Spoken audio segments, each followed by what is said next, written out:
తెలుగు జాతి ఖ్యాతిని విశ్వవ్యాప్తం చేసిన నందమూరి తారక రామారావుకు దేశ అత్యున్నత పురస్కారమైన భారతరత్న ఇవ్వాలని ఆయన కుమారుడు బాలకృష్ణ కోరారు. 21వ వర్ధంతి సందర్భంగా ఎన్టీఆర్ ఘాట్లో తండ్రికి నివాళులర్పించిన బాలయ్య తెలుగు వారందరి హృదయాల్లో ఎన్టీఆర్ గూడు కట్టుకుని ఉన్నారని తెలిపారు. ఎన్టీఆర్ ఆశయాల సాధన కోసం ప్రతి ఒక్కరూ కృషి చేయాలని బాలయ్య పిలుపునిచ్చారు. ఎన్టీఆర్ తెలుగు జాతికి చేసిన సేవలు మరువలేనివని వ్యాఖ్యానించారు.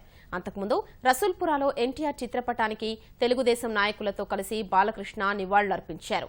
రసూల్పురాలో అమరజ్యోతి ర్యాలీ ప్రారంభించారు.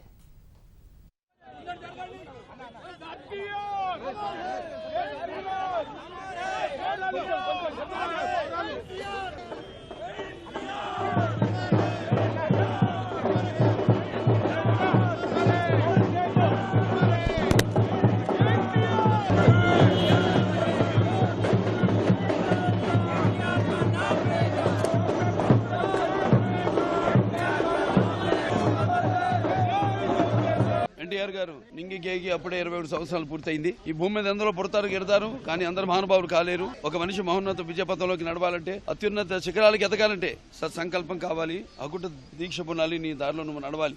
ఆయన కేవలం మాటలతో చెప్పడమే కాకుండా చేతలతో చేసి చూపించిన వ్యక్తి, మడం తిప్పకుండా ముందుకు సాగిన ధీరోద్ధాతుడు.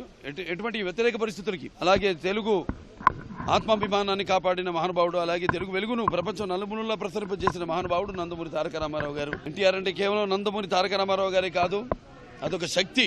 ఎన్టీఆర్ అనగానే మనకు గుర్తొచ్చేది ఒక పట్టుదల, ఒక క్రమశిక్షణ, అలాగే ఆయన స్థాపించిన తెలుగుదేశం పార్టీ వ్యవస్థ. అది కేవలం పార్టీ కాదు, అదొక వ్యవస్థ.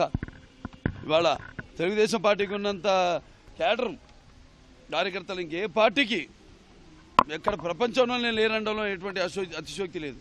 ఆయన మొట్టమొదట నటుడిగా ఎన్నో పాత్రలను పోషించి అటు ప్రజల హృదయాల్లో ఒక చిరస్థాయిగా గుడి కట్టి, ఆ తర్వాత ఆ యొక్క రాజకీయ ప్రస్థానాన్ని ఆవిష్కరించి రాజకీయాల్లోకి వచ్చి ఎన్నో విప్లవాత్మకమైన పథకాలను తీసుకొచ్చి మహిళలకైతేనేమి, అటు బడుగు బలహీన వర్గాలు, వెనకబడిన కులాలైతేనేమి, అందరూ కూడా మైనారిటీలు అందరూ కూడా ఈ అధికారంలో ఉన్న పదవులకు దూరంగా ఉన్న వారందరికీ చేయూతనిచ్చి అధికార పీఠం మీద కూర్చోబెట్టిన మహానుభావుడు నందమూరి తారక రామారావు గారు. ఎన్టీ రామారావు గారికి ఈ భారతరత్న కోసం తప్పకుండా అందరం దానికోసం ఒత్తిడి తీసుకొస్తామని, కేంద్ర ప్రభుత్వం మీద దాన్ని సాధిస్తామని కూడా ఈ సభాముఖంగా తెలియజేసుకుంటూ ఆ మహానుభావుడికి అందరి తరఫున ఘనమైన నివాళులు అర్పిస్తున్నాను.